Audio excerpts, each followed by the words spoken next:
Hey guys, we're live. We're live. I'm Jeff with eBay Addicts, and today my guest is Casey, the Carolina Thrifter. Man, how are you doing, bro? I'm good, Jeff. How you doing, man? I'm doing well, man. I'm doing well. You know what? Just to put this out there, man. I kind of like Carolina Hustler better, man. I don't know the name. I just like that name better. But anyways, man, how are you been doing, man? First of all, go ahead and introduce yourself in case people don't know who you are. Tell them who you are, where you're from, where you live, and tell them what you do. Yeah, man. So yeah, my name's Casey. Last name's Cruz. Casey Cruz. I'm the Carolina Thrifter here on YouTube, and I am a Yeah. full-time reseller outside of Charleston, South Carolina. That's what I do full time. Doing the whole thrifting, flipping on eBay, and it's pretty good living. And even, hey, man, the Carolina Hustler thing, man. I like the Carolina Hustler. I did, man. But you got to read between the lines. Like, it was a cool name when I started, but I mean, there were some issues with it. I mean, like, one, I wanted, when you go to search my name, it didn't pull up thrifting. Not that I have anything against rap or anything, but it had a lot of like rappers with that name. So I was like, all right, well, it's not my genre. And Oh, like I I said, I don't have see. anything against rap. And then, well, can you imagine going to a yard sale and say, hey, man, check out my channel. I'm the Carolina Hustler. And then you leave and like, oh, that dude just hustled me. So there's a lot of things, man. Right. I can just be like, wait a minute. This guy's Hey, name man. is a hustler. He just hustled me out of some items. Right. Yeah. Hey, I can see man. that happening, but also I can see that happening too. Like, wait a minute. I Googled Carolina Hustler and I see some rapper. So then the people Yeah. expect you to start rapping for them then, right? You get, Yeah, so, and me being into the golf and the golf game a little bit, I know I'm more of a resale channel, but in the golf game too, my granddaddy came to me one time and was like, hey, listen, I know you go by the name Carolina Hustler, but you think that's savvy for doing what you're doing since you are in the golf. And I'm like, yeah, you're kind of right. So it was a lot of things that came, and I kind of just did not like it no more. So oh, I put it quickly out in a video one day. I was like, I'm the Carolina Thrifter now, no longer the Carolina Hustler. So let's move on. And I kind of did it quick in a video that probably nobody even caught. So I saw it. I was one of the few people that saw that video. So hey, let's say hello to the people in the chat. We have my man Joey Bada so, Bing 22, man. I caught your live stream yesterday with Primetime. He was on with Primetime Treasure Hunter. Him, Harry Tornado, and Drew Profit Monster. So if you guys didn't get a chance, you should go back and check out their live. They went all the way to round 5 for a thrift battle. I wanted to say hello to LAG. Says hello. We got Joey here. He says I'm a mailman, and he says I look up to man, Casey. He there says, is I golf wish I club. could find golf clubs like you do. Yeah. Man, there are golf clubs in Orlando, Florida. My buddy just came back from Orlando with thousands of dollars worth of golf clubs from yard sales and thrift stores. I know they're there. I can't wait to go there so I can go find some. Right. Well, we're getting ready to get into that. I wanted to say hello to Regina, Michelle for coming Hey, by and hanging Regina. out with us. So we want to say hello. I wanted to say hello to Keith. Travis R is here in the house. Keith says listening and watching, and his leg says, "Who do you hustle?" Like the whole state of South Carolina. Yeah, anybody and anybody that gets in this facility. Man, yeah, man. I was watching some of your yard sale videos, and he holds up an item, and they're like, "I want $10." He's like, "How about 5? I'll give you $5 for this item." So Casey, he can't go out and tell people now he's a hustler. It's almost like the Batman doesn't want to know his secret identity, so you can't go around and say, "Yeah, I'm really known as Bruce Batman." So you don't want people to know that you're really like a hustler, so you can't let people know that. And I wanted to say hello to SC Thrifted Treasures. He says, "Hey Jeff and Casey, thank you guys for coming by and hanging out." What's going on, So man? we want to talk a little bit about so you live in South Carolina. You're a full-time reseller. So we want to kind of get the nuts and bolts here about how all this came to be, because there's a lot of people that maybe are watching my channel and maybe they're just getting started into reselling, or they're doing it part-time as like a side hustle on the weekends, and they have a full-time job. So we want to kind of get into your backstory a little bit and kind of talk about it kind of briefly and let everybody know, like, what was your occupation before you became a full-time reseller, and kind of how did this whole transition come about? Yeah, man. So, excuse me, choking. So I Hang was on. Go ahead. I was a full-time delivery. Hang on, man, choking. I was a full-time delivery guy. I delivered rags, and I had to pick up the dirty rags and deliver rags to restaurants and toilet paper and stuff. And it was kind of a dirty job, but I only worked 4 days a week. Monday, Tuesday, and then Thursday and Friday. So it gave me time to do my resale business. But it was a delivery company. And before that, I worked as an automotive manager at a Firestone. And I did that for 10 years. I mean, you're talking like just so killing, man, sitting there watching a clock all the time. Like, well, didn't know where my life was going other than that. And that's what I had a degree in too. So, I mean, you're talking about $40,000-$50,000 a year job. I mean, it paid the bills. Nothing against full-time, living job and working 9 to 5s. That was more like an 8 to 8. Like, I mean, I crunched 50 hours a week. But the next job was better on hours and pay wasn't as great. But I had to pick up dirty rags off the ground. And that was disgusting, man. I'm telling you, if you ever see one of those guys, like, if you ever go sit in a restaurant, you get those little bar towels. I mean, someone has to pick them up when they're dirty and deliver them, and that was me. And I'm telling you, I've spent a lot of time, like my route was at the beach out here in South Carolina, and I'm talking about 100-degree weather, sitting outside picking this stuff up. And I also delivered what do you call it, mats, like traffic mats where people walk. And I'm talking about picking up hundreds of these things during the week, killed my back. So I go to the chiropractor now to fix my back like every 2 weeks. But yeah, there's the backstory, man. Delivery driver and automotive, that's what I did before reselling. Yeah, and your wife, does she work as well? She works a full-time job, doesn't she? She does, yeah. No, that helps me out a little bit. She is a nurse, so she's a full-time nurse, but she does pretty good. Right. So kind of tell me what happened. So did you just get fed up with your like 9 to 5 one day and just come home and be like, hey, sweetheart, my wife, I just quit my job today. I'm just going to do reselling full time. Like, talk a little bit about how that came to be, because, you had got a lot of like bills and stuff paid off along the way, and you had a pretty good chunk of money set aside as an emergency fund. So I don't want to skip over that because I don't want to leave that part out, because I don't want anybody to be like, hey, I watched the Carolina Thrifter and he just said, deuces, he won't put his 2 weeks notice in and left. So I want to do the same thing and quit my full-time job. So kind of talk about how that whole transition came to be. I mean, honestly, for one, I don't know if you ever caught it, but I actually didn't quit. I got fired. Yeah, I never quit. Like, I was forced in submission, man. So like they called me in the office this is during the midst of COVID. And because when COVID happened, a lot of people lost their jobs, and I was one of them. I got called in the office. They gave me the whole ordeals, and we don't need you no more, and see you. So I got fired. I got escorted off the premises, and I mean, it was a dark feeling, because not only did I just get fired, my wife was also on the hook, even as a nurse, getting laid off. Nobody knew what was going on. It was a scary time.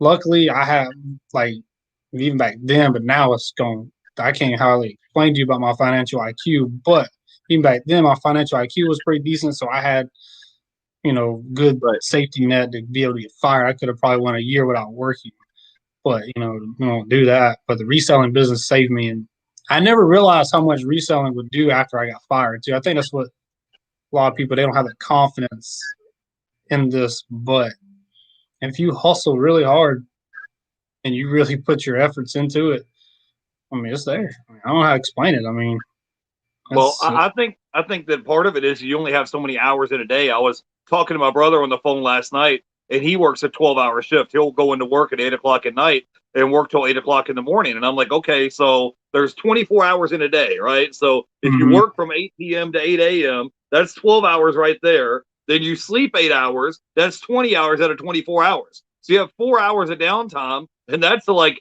eat, shave, shower, run around, go to the grocery store, run your errands, pay your bills, all the other stuff you have to do. You only have 4 hours of downtime. So I was telling him, I was like, man, if you can somehow switch to where you're not working a 12-hour shift and maybe work 6 or 8 hours and have more free time, you'd be able to devote it to other things as opposed to working a 12-hour shift. So I think that's kind of what happened in your case as well, because you were like, man, I'm working 50, 60 hours at this, tire place. Then you said you were going around picking up these dirty rags. And it's like, kind of once you were relieved of your duties there, you had all this extra free time in your day that you could go do something, because you were like, you're a hustler, so you weren't just like, hey, I'm just going to stay in bed all day. You were just like, I've got to get up and make it happen because I don't have this extra stream of income coming in, right? But it's because you were able to reallocate those hours in a day to working and reselling in case instead of like working your regular job. So I wanted to say hello to the Flippin' Sports guy just stopped by. Says Casey. I wanted to say hello to the eBay hustler. He says that's the truth. You get what you put into it. And we have SC Thrifted Treasure says, where do you find most of your items, Casey? Goodwills or yard sales? Man, I'm gonna tell you, the Goodwills lately, and he's in South Carolina, they have been tough, especially in my area. Like, I haven't found a whole lot in Goodwill. Yard sales, definitely. I've been finding a lot of stuff in at the yard sales. I mean, that's been my cream of the crop. Also, I have also some connections that help me out with golf clubs. That keeps me replenished all day. I mean, I don't run out, and but Goodwills have been tough lately. It's not golf clubs and Goodwills. If they are, they're getting gone. I mean, I don't hardly ever find any more in the Goodwills. Right. But I mean, how many items do you have listed right now in your store, Casey? Because I've saw some of your videos, and bro, you have like stacks of merchandise for your Yeah, eBay store, like out in the garage and stuff. So talk a little yeah. about that, man. How many items do you have, and what is your how has your 90-day total been? Like, how has your sales been lately? My sales lately have been record breaking, and my sell through rate is more than my list. Like, I sell more than I list during the day now, and I'm trying to slow it down. Not saying I'm like that sounds terrible, but I can't keep up with the volume of packages I'm doing versus listing, and not alone with going out getting because I still source occasionally. I don't source a lot now since I have the system going, and I got the family life, which I mean it's a full time schedule because I mean my wife's at work. I got to pick up my daughter from daycare. She still goes there. My son's in and out of school. I mean I got to make sure things are going good with him. Like he has a baseball. He's on a baseball team now, so I have to do that. And I also keep up my health too. So I go to the gym probably 3 times a week. There's a lot of craziness, but sales, dude. I mean, 30-day total. I mean, 90-day total is 30,000 plus. I mean, it's probably 35. I think last I checked. I think I did $1,000 yesterday too. It was like one of my best days, one of better days. But all this has been from March and April. And I want to say, if you want the numbers, I think a 7-day total one day got up to almost four. It was at $4,000, and it was just Well, busy. see, the thing is with Casey, man, is that you're a lot of the items you sell are kind of like we're in the spring and summer season. So like when Yeah. you selling golf clubs, those are flying off the shelves. So in the Mhm. wintertime, does it kind of slow down in the wintertime a little bit? Yeah, yeah, I don't get but still golf sells year round, but the slowest time is usually about January and February. I expect it. I mean, my Yeah. monthly, like this month it was, or back in January, I did like $7,000 in that month, and I think I did 7 in February. Just kind of Yeah. low for me. I mean, with the inventory, because I have 600 to 700 active listings at all time. That's what you asked that question. So 600 to 700, I can't bust over 700. It's all golf clubs, so Yeah. not going. Well, It's the sell through rate's pretty fast on it, so I don't list at 10 items a day. That's usually max. I'll do 15 now and then, but golf clubs do take a little time to list for me at least. So 10, 15 items a day, and that's it. yeah. So everybody in the chat, or if anybody's watching the replay, you heard Casey tell you guys he did about 30,000 in sales in the past 90 days. So if you break that down, he's doing about $10,000 a month of gross sales. And so you have pretty good profit margins. I mean, you'll pay $1, $2, $3 for a golf club, and then you're able to turn around and resell them for pretty good profit margins. I'm not even an expert in golf clubs, but I just see you every time. I'll watch you on Instagram, and dude, your front porch will be like full of packages that you're shipping out, man. Yeah, that's about So, all of it is golf um, clubs. yeah. Well, let me say hello to a few people in the chat real quick. I wanted to say hello to Travis. He said, "Doesn't it feel good to make money in your sleep and not have Oh to go yeah. to a job?" And SC Thrifted Treasure says, "Why does your Goodwill ring that bell?" And LAG says, "Pimp and hustle." So I don't know what bell is it that he's talking about. Is there like Oh yeah, the he wants to bell. know why do they? Oh, they ring the bell when they bring new stuff out. Like those, and then even a guy get on. Oh, he just disappeared. Yeah, man. The Goodwills they ring the bell when the new stuff comes in. So that's about all I know. If that's what you're referring to on the bell. Okay, cool. I wanted to say hello to Regina. She says Casey is killing it. We got Princeton of Profit is here. Says, Hey, "Yo, what's up, man? Casey, what's up, P to P? Thanks for coming by and hanging out with us." I wanted to say hey to the Flippin' Sports guy. Says, "I've learned so much about golf clubs from Casey. I can't wait till I start seeing the yard sales with them pop up." And so yeah, man. So kind of talk to me a little bit about that. What is there anything in particular that we should be looking out for? Is there certain name brands? Because I mean, there's like golf bags, and there's like actual golf clubs, and there's all different name brands. I know there's like Callaway, there's Nike. So if we're going with you and you're at a yard sale or a thrift store, what brands in particular are you looking out for? Yeah, you got your popular ones like you got Titleist, TaylorMade, you got Mizuno, Nikes. Nike they don't make it anymore, but that's a good one. Callaway, you got drawing blanks. Cleveland Golf's a good name. Also got Wilson Staff. That's an excellent name. You know, not just the Wilson, but Wilson Staffs. They also make, let's see if I touched every one of them. TaylorMade, Callaway, Mizuno, Titleist. I don't know if we said Titleist. That's a good name to pick up. And there's also like other names to pick up too, not just those. Like you got Ben Hogan. That's a really good name because they make like forged blades Right. back in the 80s and the 70s. Even up to now, they're worth a lot of money. There's also you got Bomb Tech. You'll see some Bomb Tech stuff out there. That stuff's worth a lot of money. You'll see like gimmicky clubs like Medicus. They like the swing trainers. Those things sell very fast. Usually it's like a broken club. But that club there sells $30-$40 all day, and it's always missed. I'm trying to think what else is some like oddball stuff. There's so much out there that's like in golf that you can sell. Like I got a golf club the other day, never heard of. It just said Tour Blade on it. And I put it up there for $40. It was a 1-iron there. So 1-irons sell pretty good. It was a Tour Blade 1-iron. It was a forged blade and it sold for $40 plus shipping. And I mean it had no name on it. So I mean it's a big niche to learn, but it's fun to do and I enjoy it. I always tell everybody if you want to get into the golf game, you probably need to go play golf. It helps you understand it better. Because if you were going to sell fishing reels, you go fishing. I mean, I don't know anything about saltwater fishing hardly. So I see Julian at Peter Thrift Machine. He's always selling fishing stuff. I just don't know anything about it. So I get blindsided at yard sales because I see it all the time. So it's just, I think you went away.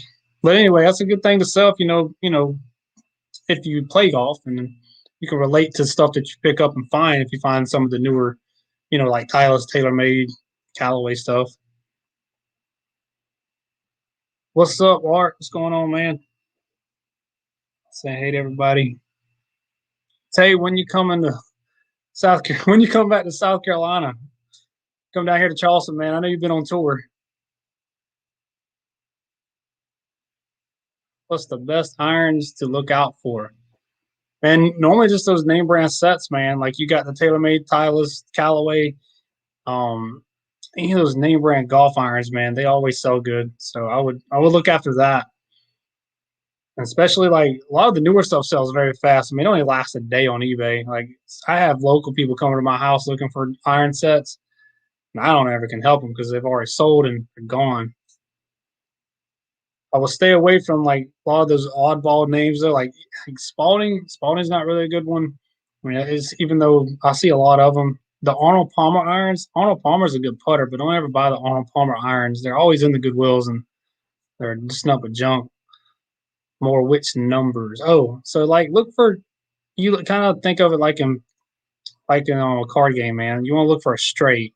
So long you got every iron from like 3 through 9 or 4 through pitching wedge. Like the pitching wedge is the back set of it, but that's what you look for. Like you don't want to have it like the 3 to 7, 8, and then miss the 9-iron. That's going to totally kill the value of the set. Yeah. Regina's asking if Callaway brings in good profits. Yeah, Callaway brings in. It doesn't even matter if it's an old one or a new one. I mean, especially new ones, they sell very well. But the old ones do sell, just as good. So a good brand to pick up. I mean, for profits, I mean, it just depends on what you find because they make so many different types of golf clubs. But anything attached to Callaway is going to sell good anyway. Have you heard of Ping golf clubs, man? I didn't mention Ping. Yeah, Ping, definitely. I love Ping golf clubs. I mean, they make so many different type of pings too, especially for like the collectors. Like all the old stuff. Like a buddy of mine, he lives about an hour away from me. I taught him the golf club game. He just picked up like a whole set of Ping ISI irons. We're talking like I don't know, maybe $500 worth of golf clubs and a Goodwill for. I think he spent $40, and of course he calls me and he's gonna like tell me all about it. And he lives like an hour from me, and I'm happy for him because he's making money and he's trying to help himself out and get out of debt and support his family. So. It helps him out. What's up, Jeff? You got back in here? Yeah, man, my internet connection has been well. Before we started today, like my internet connection for some reason it goes from 5 bars to 0. So if we lost the connection, I didn't like leave on purpose. So I wanted to say hey to Art Vandelay is here in the chat hanging out with us. He says hey Jeff, Casey, and chat. So hey Art Vandelay, thanks for coming and hanging out today. We got Travis. He says that's great. He says how are ping golf clubs? And the eBay Hustler wants to know how do you ship a golf club? I know I was talking to Travis about the Ping golf clubs. I don't know if I mentioned Ping because Ping's like one of my favorite brands. Yeah. And how to ship a golf club. I mean, you just put them in those. I don't have them with me, but I have like 2 or 3 shipping videos on my channel if you want to check them out. Because I've shown how to ship the iron sets, the big headed drivers, and a regular golf club. So it's all there. And if you don't, and you get the USPS free postal boxes to ship them. And if you don't want to use that, you can go use the they make Amazon boxes that have they're like 48 4x4 inches long, and they're not too expensive. They're like $1 a piece. I have links all in my thing. You don't have to use my links because I get the stupid commission from them. I just did that to help. This commission is like 50 cents every time I get it, so it's not like a big deal. You can go to Amazon to buy them. Yeah. Well, if you guys don't know, it's like the triangular. It's a long cylinder box, and it's like triangle shaped. And he'll usually put bubble wrap like around the head of the driver, and then it just slides into this like little tube. But it's like I don't have any on me, but it's like triangular shaped, and it just slides inside this box, and then you just slap a shipping label on it and ship it out. Yeah, I don't have any on me, or I would show you guys, but they're like long cylinder like tubes, and they'll fit right in one of these boxes. I got all of them, man. So nobody else can shit. Yeah, you got all of them. So they're like that. You got a big long box, then they fold over into like these little triangle tubes, right? Yeah, it's like 10 seconds, man. You're ready to ship. So you got that triangle box. And then you just cut one of these boxes down to a little bottom here if they stick out, and then you Frankenstein it on the top of it. I'm not gonna do it because I've been doing it for the last 3 hours in here. But I was gonna say you can probably do it in your sleep now, can't you? So yeah, man. It gets aggravating, man. What are the best irons to look out for? I think I was telling him, I tell everybody, look for the straight. Think of it as a card game. I mean, if you got a broken set, it's not gonna sell good. But if you got like a 3-iron through pitching wedge, 4 through pitching wedge, 5 through pitching wedge, that's great. And as you get shorter missing irons, it does decrease the value of the golf clubs. But like even my set, I have a 5-iron through a wedge, which A stand is a gap wedge. Like I say, it gets a little complicated. It's a 52-degree wedge that you can use in a set. But it's not uncommon to have the 5-iron now through the pitching wedge with a gap wedge.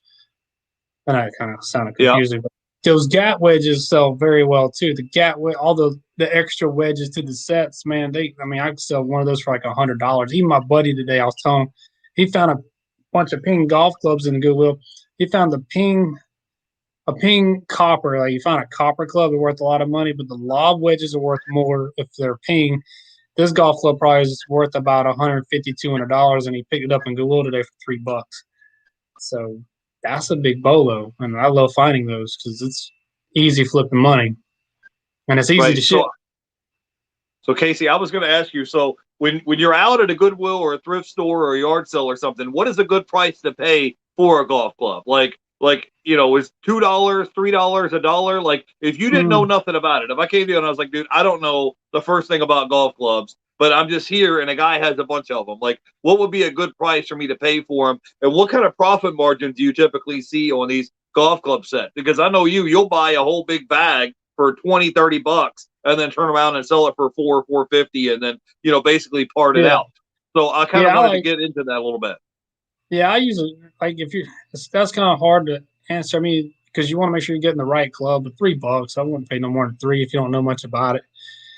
And then I do buy them in lots, and it's hard sometimes to look at lots and give people prices because I've been kind of condemned of not saying I've been told I'm ripping people off, but I don't know what I have until I get it home sometimes, and I just throw out a price, and if they say yeah, we're good. But I mean, that can be very rewarding sometimes. I buy in these big lots and make tons of money off of it.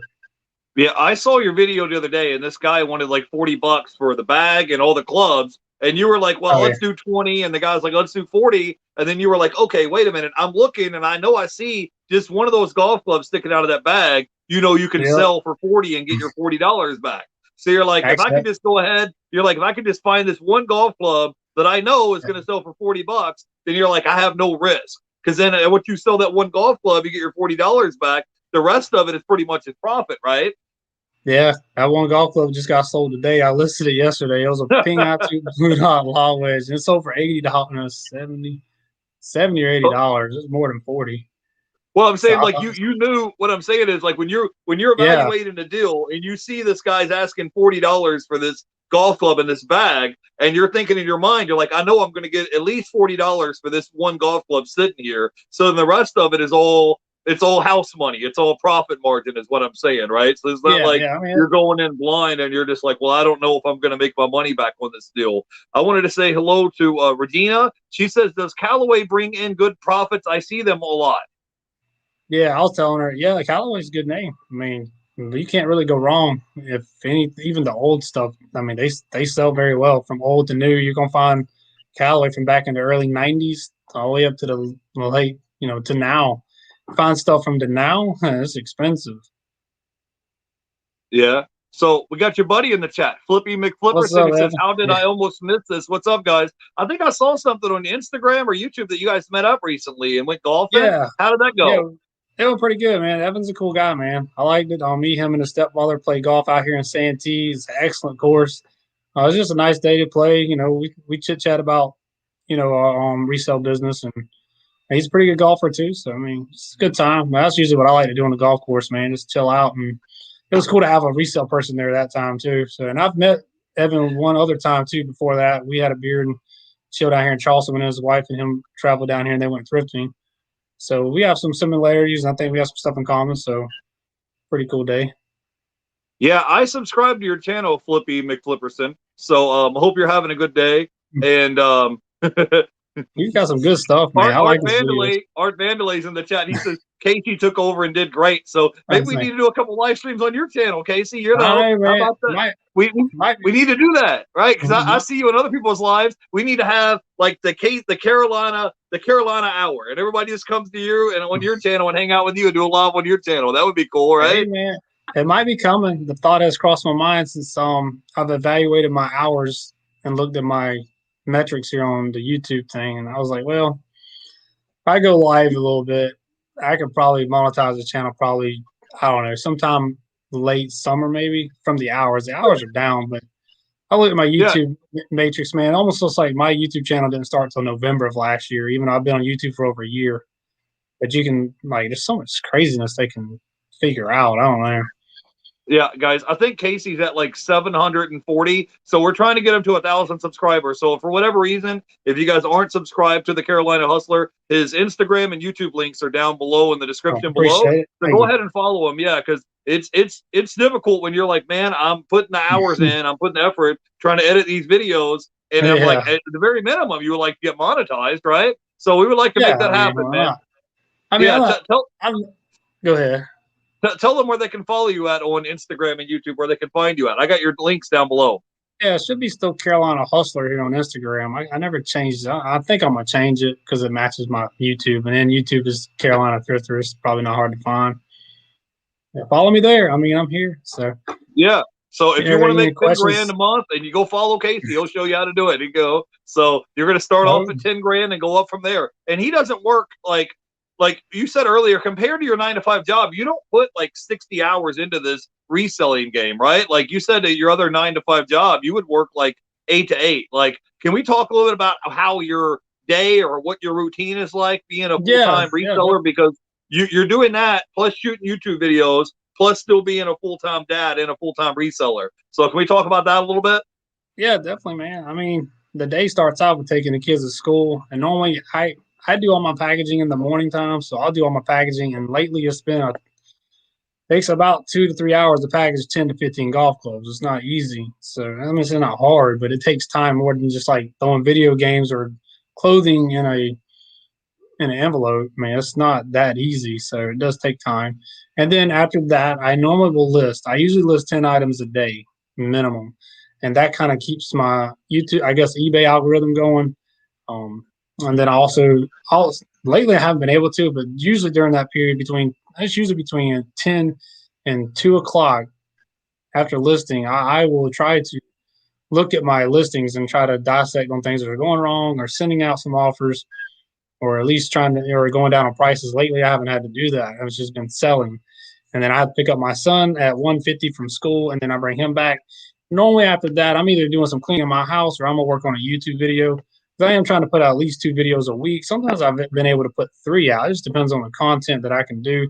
Like I'll throw what's sold now and then, but normally I do enjoy doing it. So like I like filming the garage sales and thrift store stuff. Like I just uploaded one now. It should be out today. Should be out today, I think, if the upload didn't go through.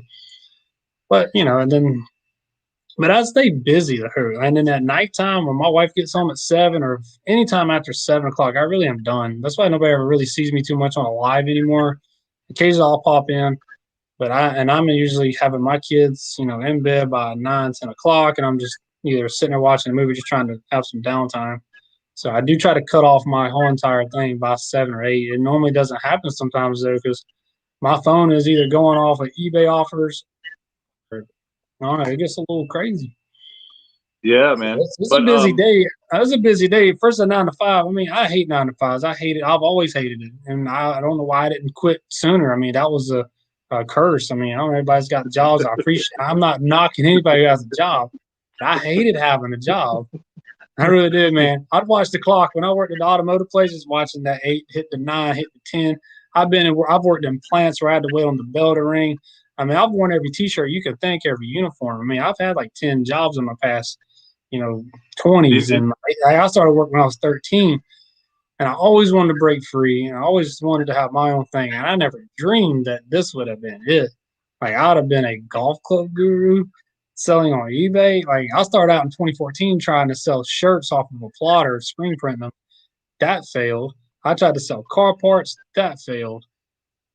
And I mean, that was back in the 14s. I mean, I didn't know what YouTube was when it came to thrifting. I mean, I didn't turn on YouTube until 2019. And I came upon Craigslist Hunter and I started trying to figure out other things besides golf clubs. Because golf clubs didn't sell this great back then. I don't know what it was, but back in it's like 2017, 2018, I was doing up with golf clubs and the sell-through rate wasn't this fast.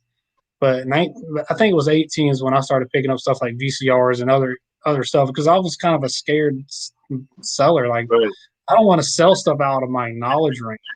So like I don't buy appliances. Like I see a lot of people buying appliances and that might be okay. I'm talking like blenders and the cookers. No, I'm not, because my fear is someone's gonna have their house blown up or something. They'll come back and sue me. So I don't mess with that. I mean, but there's so much to sell on eBay, and there's so many niches and so many things that are categories that you can find at thrift stores and Goodwills.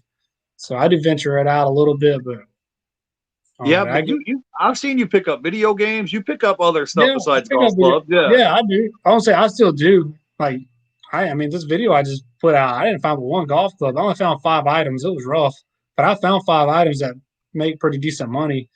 And one was worth more than I thought it was. It was a tennis racket, man. So tennis rackets sell very good. Right. And I saw you pick up some boots. You pick up some other odds and ends and stuff. Boots. So I mean it's like a reseller. Like I don't know. I'll pick up big stuff too, man. I'll sell it on the marketplace. But I'm saying like appliances, like electronic stuff, I've tried to stay away from. Yeah. But back in the early stages, I just stick to golf clubs mainly because it's easy selling stuff. Right. Let me say hello to a few people. I wanted to say hey to the Flippin' Sports guy, Flippy McFlipperson. He says Casey is going to have a carpool tunnel loading all those triangle boxes. And I wanted to say hey to Jen's Closet Gyms is in the chat. Travis R says going to subscribe. Wanted to say hey to Art Mandalay is in the chat. The eBay Hustler is here. Regina asked the questions. He says, you sell a lot of kids' golf sets. You sell kids' golf sets as well? Man, not like... I don't sell a lot of kids' golf clubs. I don't, but they do sell good. I did pick up a Callaway set the other day, and I need to list it. I haven't yet. But you can go check out Flippy. Evan sells a lot of kids' stuff. I don't know. I normally for the adult stuff. Even when I'm at yard sales, I don't pick up the kids' stuff, and they do sell. So don't sleep on them. I don't know. I just don't sell too many of them. All right. Jen asked a question. She says, "What is your favorite brand of club to sell? Like, is there anything in particular? But I know you just if you see profit, you just grab it, right? So, but is there Yeah. anything in particular that you're just that you are like, oh, this is Nike or this brand here really sticks out to you? Yeah, I mean, really, it's just the brands. I mean, you see a Ping TaylorMade Mizuno Titleist, you can grab that if it's under $5 most of the time. I mean, there is some odds and ends that I know about. It'd just be hard. It's so broad. It's hard to tell you it all. But if I see a 1 iron or a wedge, I mean, you could see like a driving iron. I mean, this is all so many different things you can find in the golfing thing. And then also, if you buy someone's bag of golf clothes, they usually leave some stuff inside the golf bag that is worth money, like shoes. You can find. I haven't found one yet. But I had to find one. A rangefinder. You can find a rangefinder sometimes in the bags, and those things are worth a lot of money, especially if you get a name brand like Right. Callaway. Right. I wanted to say hey to Annie is in the chat hanging out. What's up, She says Annie? hey Casey, and I wanted to say What's hey going to on? Travis. Says I hated having a 9 to 5. Also says I make more money doing DoorDash and eBay than I did at any job. Heck Yeah, I yeah. mean if you're willing to go out and hustle, you know there's plenty of ways out there that you can go and make money. So yeah, that's why I was laughing when Casey said it's kind of a curse when you have a job. Well, it's just because you only have so many hours in a day. So if you sleep 8 hours and you're working at a job 8 or 9 or 10 or 12 hours a day. There's only so many hours in a day. Jen asked a question. She says, in general, are wooden golf clubs good to resell? She's talking about like the persimmon woods. That's like the older, like 70s, 80s, probably before that too. They make persimmon headed woods. Yeah. Yes, they can be if you get the right ones. I mean, like Ben Hogan, some of the pings, but normally you won't find any of those that are decent. I don't have a whole lot of luck with them, and I don't find a whole lot of decent ones out there. The wood shafted ones, which are hickory shafted ones, and they could be worth a lot of money too. However, I don't know. I don't really find those that often either, and I don't. I mean, I don't find them. I ain't able to sell them, so I haven't had a whole lot of experience with them. But hickory shafted golf clubs are probably prior to the probably 30s, and So, I don't hardly ever find them. all right, Casey. So we're gonna get into some rapid fire questions here for you. You know how we do here on the show. So Yeah, we gotta man. ask you some questions here, bro. Now you got to give us your top 3 tips that would help somebody. If someone is a reseller, they wanted to get into reselling, or they're doing it part time, they want to grow and scale to the point where they can be making 8 or 10 grand a month in sales. What do I need to do? Like I'm listening to you. I'm here. I'm ready to rock and roll. I'm Yeah. ready to start making these $30,000 in sales in 90 days. What do I need? How do I go about doing this? Tell me what I need to do. Oh man, biggest thing, you got to be patient. I've learned that a long time ago. You got to be patient to wait on your sales. It was very impatient for me. I was impatient to get to that kind of level. So you have to be patient.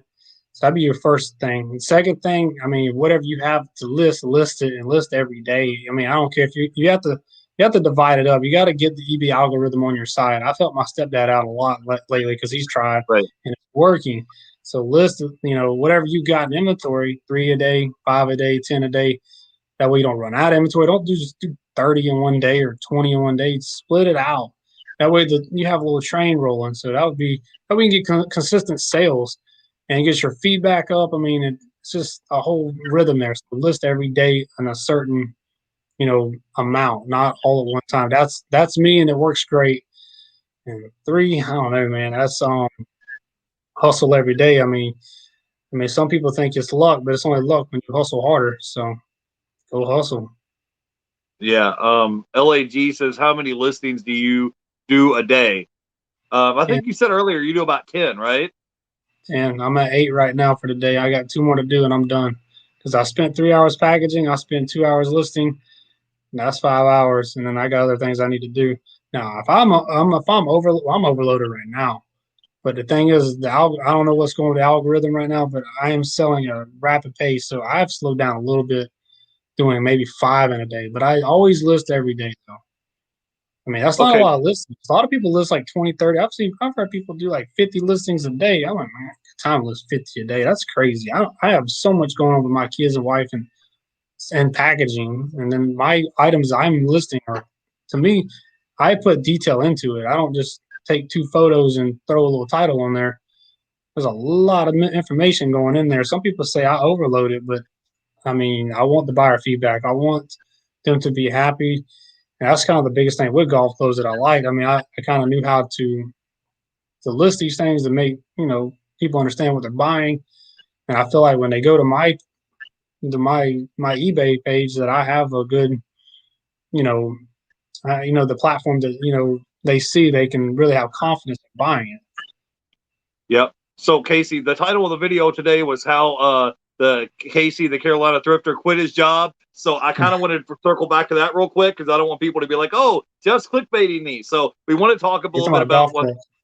Right. Well, we talk about golf clubs all day long, but I wanted to find a little bit about when you're at your job, like you had money set aside in savings because the funny thing is I run into Carolina Thrifter when we were on YouTube. I would run into you almost 3, 4, 5 times a week because we would run into each other on live streams and we would be listening to the same kind of content like almost every week, whether it was the Dave Ramsey show or Graham Stuffin, or I would see you in live stream chats with Riley Roots, and I would always stop by and say hi to you. But I want to talk about a little bit about the mindset of what you do with your personal finances as far as having money set aside to pay the bills. So it allows you more free time and flexibility to spend time with your kids, take your kids to the pool or go on vacation and work on your reselling business without having to be like behind on your expenses. Can you talk to us a little bit about that? Yeah, definitely. I mean, I listen to all those channels. So me and you probably listen to the same stuff. I listen to Graham Stephan, Dave Ramsey. I mean, I've been listening to stuff since I was in my 20s, not Graham Stephan, but I've been reading financial books and trying to figure it out. So, I mean, I feel like I have a good grip on it now in my 30s, but my financial IQ is pretty decent where, I mean, I don't know if I could spill the beans on how much money, my net worth is, but I mean, I ain't hurting. And it's really from my eBay business and figuring and watching all those channels.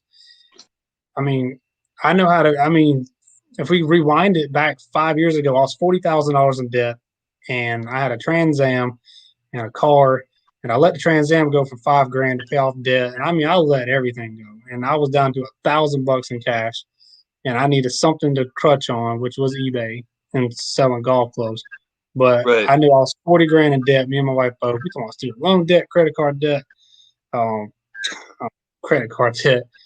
it sucked, man. I did everything I could. I scratched and clawed out of debt into 2018, no debt, and that was like the biggest thing is no debt. Have your $1,000 emergency fund and no debt. That's step 1 and 2 of the Dave Ramsey plan. Step 3, get your 6 to 8 months. I had that. And then I started investing money into the stock market, and I invested real heavily last year into the stock market when it crashed. And that, read between the lines, I mean, everything went up, and it's still going up. And I still buy stocks even in this year. Like I buy stocks every month. So whether it be, I mean, I have no fear in that. But I also know that anything I buy, like I don't buy a whole lot of things. If you watch all my videos, I still wear like the same shirt. I don't really buy clothes unless it's from Goodwill or I'm thrifting it. I feel like anything I buy now, if it holds its value, I'm good. If it goes down in value, I won't buy it. Like I won't buy any kind of newer car, newer shoes. Like I don't buy anything hardly new. I mean, the only thing I'm gonna buy new is groceries because I gotta eat. But I'm not materialistic, and that's one thing that I think, help me. And that's also something that went away because I used to like having nice things, but I learned that nice things decrease in value and cost me money. So I don't buy that. So it becomes down to just anything in particular. Like I said, cars, big purchases, even down to the smaller stuff, like a watch. I mean, I bought a watch at Belk's for $50 and I brought it home, it was worth 20. So I won't buy it. And that's just me personally. I'm not knocking anybody if they buy nice things for themselves. But all my money goes back into reinvesting. I mean, I guess I watched too much Graham Stephan because that stuff was true. I mean, like, hell, why wasn't I watching that years ago? I'd have been a millionaire today. But since then, my finances have skyrocketed, and my IQ is getting better. And I feel like in the last 2 years, I've really figured out on that secret formula on how to become rich. And it's not rocket science. It's just don't buy dumb crap. Buy things that appreciate in value and keep reinvesting. I mean, that's simple as that, and it works. And don't be in debt. Like I was talking to my buddy a while ago, man. We were talking. I mean, he ain't on YouTube. I love the guy. Dad's my best friend, but he was saying that he just went and got a 21 Toyota Tacoma. I'm like, and he just told me how much money he was making, and he said he got a 21 Tacoma. I'm not knocking it, but come on, you buy any kind of newer car, it's going. I mean, that's going to skyrocket down in value once you drive off the lot. I was like, damn, man, I hate that for you, but I love the truck. It looks great. I'm happy for him. I mean, if that makes him happy, that's awesome. Anything that makes you happy, feel like that's great. I mean, I only lived once, but someone told me that the other day too. They were getting on me about money. I think it was my parents or somebody. And like, you only live once, and you can't be materialistic, or you have to buy things that make you happy. So you can't leave it behind. I was like, that's like, I get what they're saying. That's fine. But what I say I leave behind is my own legacy to my kids. So like when I pass away, they're not broke. Like my parents are broke, and they don't have money. It was just that generation. I don't know what it was, but I'm not talking bad about them, but they don't have that financial IQ, and I hate it. And they won't listen to their son, of course. I mean, I get it. So I can rant all day about finance. Yeah, well, I totally feel you, man. Yeah, I when I was younger, I used to have a big Viper pickup truck, and it was a pickup truck, and it had a big Dodge Viper engine in it, and then my regular daily driver, I had a big Camaro with a Corvette engine in it, and I would, and we know when you're younger, what I'm saying is it just takes a while for your brain to get out of this consumer mindset where you're like, oh, I need to go buy this $200 pair of Jordans, or I need to have this, $20,000 or $30,000 pickup truck, as opposed to like, man, I can have my money start working for me. And now instead of me working, like I would work 10, 12-hour shifts in this factory driving a forklift to be able to afford to pay for everything. And now I'm just like, man, I'm on like, I don't want to have no mortgage, no credit cards, no student loans, nothing. I don't want to have none of that stuff, because if I can get that monkey off my back, I have free time to go do whatever I want to go do now, because I don't have your expenses are like, if your income is here and your expenses are here, you have a problem. You know what I'm saying? But if your expenses are here and your income is here, you're good, right? It's just a numbers game, right? Right. So if your overhead expenses is way down here, but your income is here, like you're in a good situation where you have more free time to do what you want to go do. So if you're in that mindset of being an employee, right, where you're punching a time clock, you might have money, but then you don't have any free time. You can't go out to hang out with your friends or do anything, because by the time you get off from work and you have dinner with your family and you take a shower and lay down and watch TV for a couple of hours, you're ready to go to bed, and the next day comes back cycle again and you're back to work. So I just wanted to bring that up because when you switch your mindset from being a consumer to being like an entrepreneur or to being a producer, it like opens up doors for you that you don't realize, It does, it just, yeah. So like now I drive a 20-year-old Toyota Camry, whereas before I was like in this younger mindset. And we're like, man, I want to drive the Toyota Camry. I've seen that. Yeah, it's like I want to drive the nicest, newest car, as opposed to just being like, hey, let's just get some beater to get you from point A to point B, and now you have all this extra money and free time to do what you want to go do. Because honestly, who cares other than yourself? It makes you happy, that's great. But ain't nobody care. Like, I see stuff all the time on the side of the road, or people talking about the new car. Hey man, I have it for you. That's great, man. My truck's got 240,000 miles on it. Right. And I know how to work on it. My wife's car, that's another story too.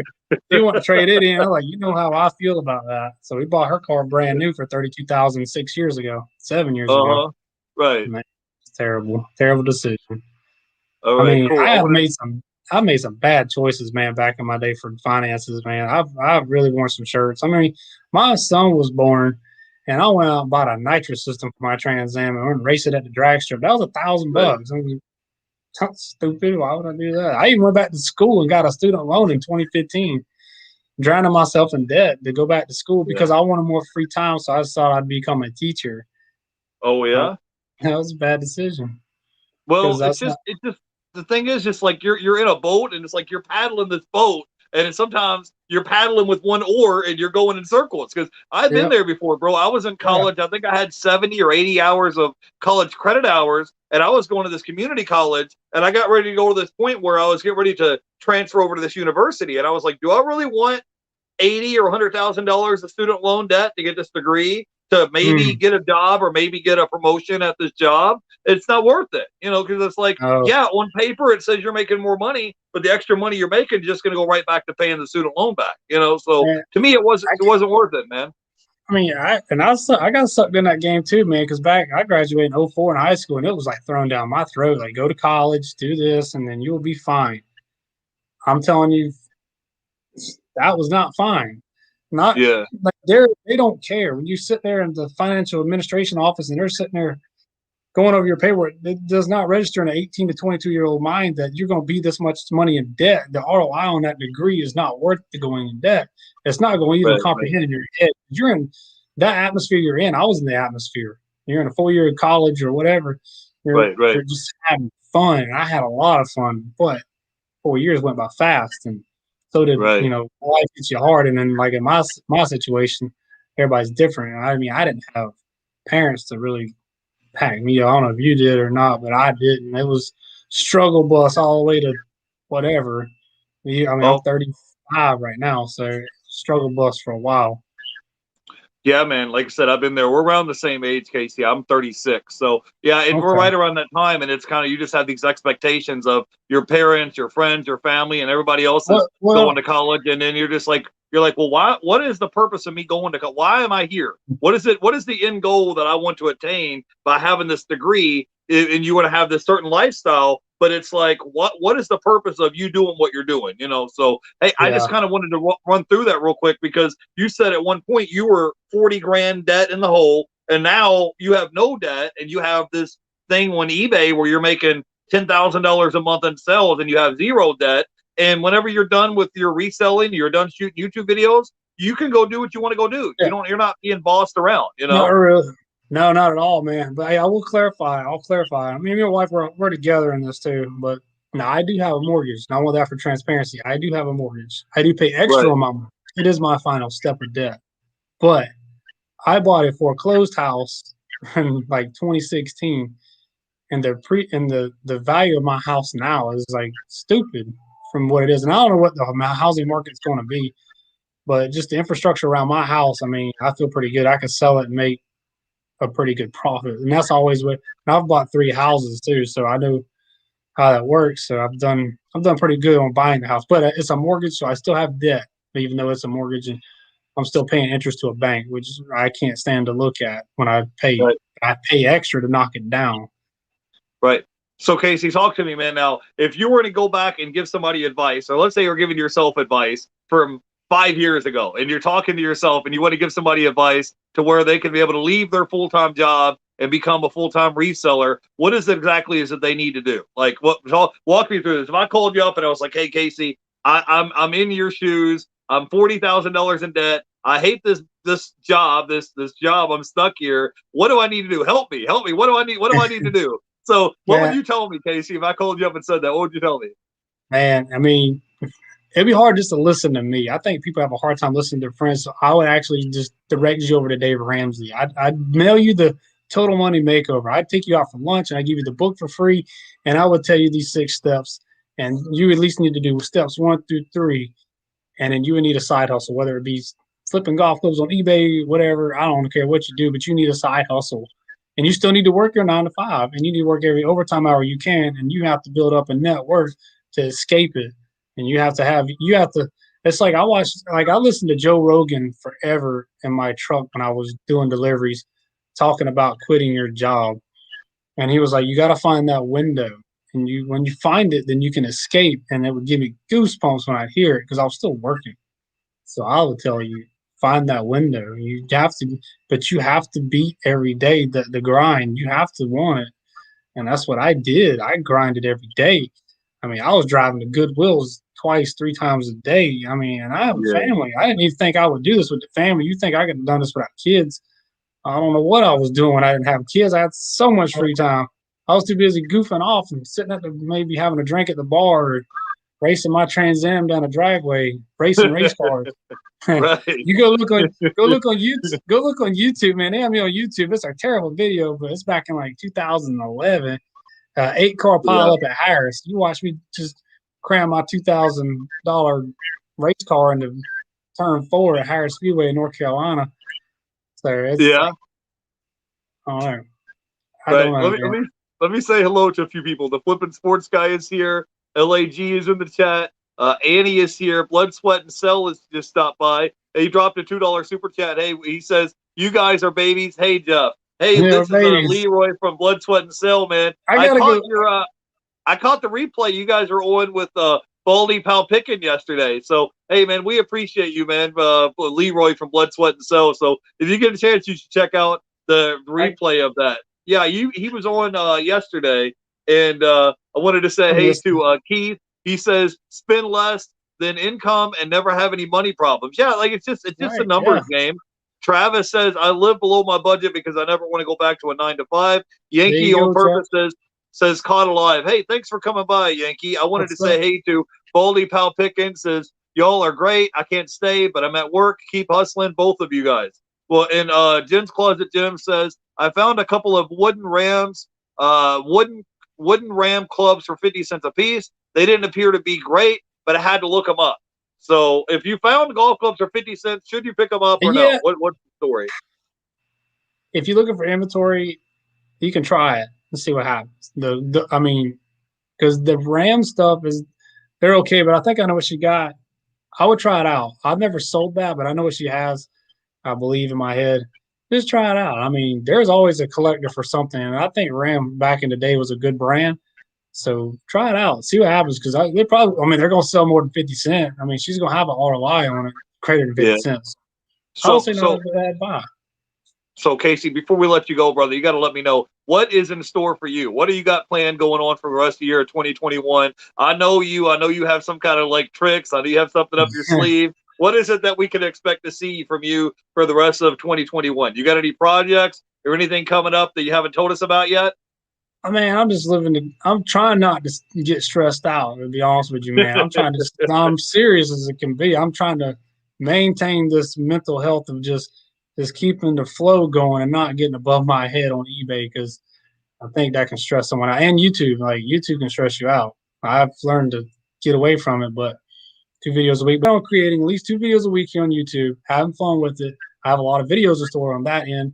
My eBay business will continue as it is. I'm just going to keep on trying to stay within my range of dollars. I don't need not saying I don't need more money. Of course I want more money, but I mean, I'm at a one-man show here, and this is about all I can handle. So I don't think I'm going to scale any bigger than I can, but I'm going to try to have fun with my family. I mean, purchases wise too, man, I don't know. We're going on vacation in June down to Tampa. So maybe I'll see you. Yeah. Come see me, bro. I'm in Tampa. I'll come see you. No, man, you better no. Tell me. Listen, bro. If you're gonna be in Clearwater, you have to send me a message on IG. You got to, because I'm in Tampa. So if you're going to be in the neighborhood, no, you said in June. So in June, we're going to have a very special stream with Casey the Carolina Hustler. And you know what? You better be at 1,000 subscribers then too. We're going to have Casey the Carolina Thrifter here in Tampa on the beach, watching the sunset. I'll be on the beach. Right. Let's do it. Where's it? It's Amelia Island. I don't know. Amelia Island. Don't worry about it, bro. I'll meet up with you when you get in Tampa this summer. Hit me up, send me a message. We'll meet up, because I know I don't want to take up too much of your time, because I know you have your wife and your kids and your family. But we got to at least go and grab something to eat. So hit me up when you're in town, man. I'll tell you, man. You ask all the resellers, man. When I invaded town, I don't tell anybody until it's over. But it's okay. I'll tell you. No, you heard him. You heard him here along the live stream. Yeah. In June, he will be here in Tampa. So if you're in the Florida area, we're gonna meet up with Casey, the Carolina Thrifter, man. Yeah, for sure. In person. I'm gonna try to find some yard sales on a Saturday. So, dude, it's like 82 degrees down here year round. There's yard sales everywhere, bro. I know, man. My buddy was just down there. So, yeah, I'm staying there for a while. I think it's like 7 or 8 days. I mean, I already bought the place. It's like end of June. So I'm looking forward to that. That's the only vacation I've been on in the last 2 years because of COVID. I mean, I've been on some little trips here and there, but it was like a real vacation. So me and some friends, I plan on playing some golf down there, trying out a course or two, because I got a golf buddy going with me too. Definitely will try to catch up with you, Jeff. No lie. I'll try to do that. And then maybe you can show me some thrift spots. There's literally merchandise everywhere down here in Florida, because the weather is warm year round. There's a lot of retired people. Yeah. There's a lot of people that live in Florida. I don't mean to talk ill of anybody, but there's a lot of people that pass away. So there's a whole lot of estate sales. So, I mean, there's merchandise everywhere that they're trying to get rid of. And so there's no joke. There's no shortage of merchandise. So for sure, Casey, for sure, when you're in town, if you're going to be anywhere in Florida, Tampa, Clearwater area, hit me up, bro. Hit me up. We'll definitely hang out and have a good time. I wanted to say hey to Hyphen Go. Topher just stopped by. And I wanted to say hey to Javela Flips. Annie is in the chat. Flippy McFlipperson said, dude shows up at a yard sale in your area, swoops up most of the golf clubs. Well, the thing is, it's cool because, like there's enough merchandise, there's enough opportunities out here for everybody to win. Like he could get all the golf clubs, and I might go in there and scoop up a bunch of media. So it's like we can't. Yeah, like I picked up like 400 or 500 DVDs yesterday at an auction. I paid like less than $100, so I should be able to turn my $100. Right, I should be able to turn my $100 into like $4,000 worth of merchandise, and I picked them all up at one time. So I couldn't do it. I mean, that's good. I don't have that. I know people like you do the media thing, and that's awesome, and that's cool. Right. So that's like people can when you come down here, you can show me some tricks about golf clubs, and I'll show you the beach down here, the Clearwater Beach. We'll go out and hit a couple restaurants and stuff. But anyways, man, I thank everybody in the chat for hanging out with us today. Before we let you go, Casey, tell everybody where they can find you out on YouTube and Instagram. Your links are down below so they can go follow you. Because he's at like 740. We're trying to get Casey to 1,000 subscribers. And are we going to have a live stream with the Carolina Thrifter soon? Is that happening? When is that going to happen? Oh, I mean, it isn't. I've been thinking about it, so I don't know when it's going to happen or if it's going to happen because I'm so untech savvy. I don't know how to, I just now learned how to work a GoPro and edit video on my computer. I've been doing it on my phone the whole time if you watch past videos. So if I can figure it out, I'll do it. Maybe next month. I don't know yet. Like I said, the hours. I mean, where the hours are at. I mean, I don't have any problem talking in front of the camera. I mean, I feel pretty natural. But yeah, you might see me do a live stream just so I can get my. Well, I mean, I don't mind just sharing knowledge and talking too. I mean, not saying just for the hours. It's fun. And also finding the time because, like I say, when 7 o'clock hits the door, man, you rarely can see me having free time, which I do try to jump in and out of chats and talk to people. And I catch Hump Day with Derek and Regina. I think that's a cool show. And I'll see Joey and Josh and Drew from Problems Monsters. They doing their listing thing. That's cool too. But then I always miss Adam's live. I like Adam, man. He's so cool. I always miss it. So I try my best to catch everybody's live and I stuff. And yours, man, yours always popping up. I'm like, oh, he's live. I missed it. Who was he interviewing? Yeah, I know. I have new people on all the time. So you heard it here first. We're gonna have a live on the Carolina Thrifters channel. The links are down below in the description below. So if you go by, and you know what we're gonna want you guys to do is on his videos until he does a live, leave comments in his comment section. Say Carolina Thrifter going live with a question mark, or just type the word live. Yeah, we're gonna get Carolina Thrifter to go live. So we're gonna have the first ever Carolina Thrifter live stream. We're gonna have him here in Florida on the beach, and we're gonna get him to 1,000 subscribers. So hey, before we let you go, Casey, give me your final thoughts, bro, and then we'll get you out of here. I wanted to say hey to the Flippin' Accountant in his series. Says good afternoon.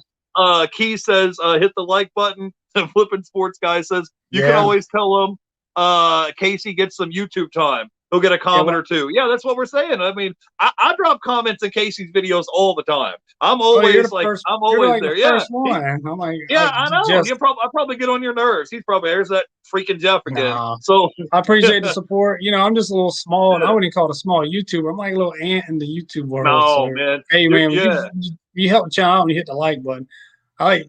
I see people comment, don't hit the like button. We'll hit the like button. I don't care. I mean, it's just. I can see Casey like, it is what it is. Hit the like button. Hit the like button, man. Right. I mean, I ought to do some Graham Stephan stuff, man. But like an like button or something stupid. But you're gonna be smash that like button and like a blue emoji is gonna come on the screen. So no, give me your final thoughts and we'll let you go. If somebody wants to be a full-time reseller, or maybe they're at their dead-end job, or they're maybe, I was watching this YouTube video the other day, and it was Steve Harvey, and he was telling people, he was saying, the biggest issue that you have is you have to jump out of the airplane. You have to just literally just jump out of the airplane and then open up your parachute. He's like, you're going to fall down, you're going to skin your knees, you're going to skin your elbows, you're going to get kind of roughed up a little bit, but he's like, your parachute has to open. But as long as you're, in this 9 to 5 job, or you're working 8 to 8, 12-hour shift, you don't have free time to do nothing. You're handcuffed in that job. So give me your final thoughts and we'll let you go, Casey. Yeah, man. On that topic there, man, as long as you got steps 1 through 3 down, you should be able to jump out the plane at any time, at any moment. If they fire you, quit. So just jump out and let it go. Like, it's there. I mean, I get people telling me, well, there's not this in my area to source. I mean, I think anywhere, almost every state or city in America has a metropolitan area around you that you can find a place to source. If that's the issue. But I think it's there for most people. just as long as you got steps 1 through 3 down in the Dave Ramsey book, the Total Money Makeover, and you got your financial IQ on track, you can do it. So I'd say go for it and just jump out the plane, man, and don't look back. Let the chute open. It's gonna be rough, like Harvey says, but it's Right. fun. It's a fun ride down, and you got all the time in the world. Right, for sure, for sure. I wanted to say hey to the flipping accountant, and he says you're only one video away from blowing up. You never know. Yeah, You never Justin was know. another one. I was on his butt, but you guys don't know. I would send him messages on Instagram every couple of weeks saying, "Are you going to drop a YouTube video?" He's like, "No." "Are you going to do one now?" He'd be like, "No." I'm like, drop a YouTube video." So I'll be the first one there. You're in your corner trying to get you guys going. And I wanted to say hey to Derek Fundamentals of Slide Hustling. He will be on the show next week on Tuesday. So I'll see you guys then. That's cool, dude. Yeah, we've been over an hour, so everybody go by and subscribe to the Carolina Thrifter. His links are down below. You guys have a great day, and maybe I'll see you this weekend with a mystery guest. I'll see you then. Bye, everybody. You guys have a great day. Guys, bye. Appreciate you. Bye.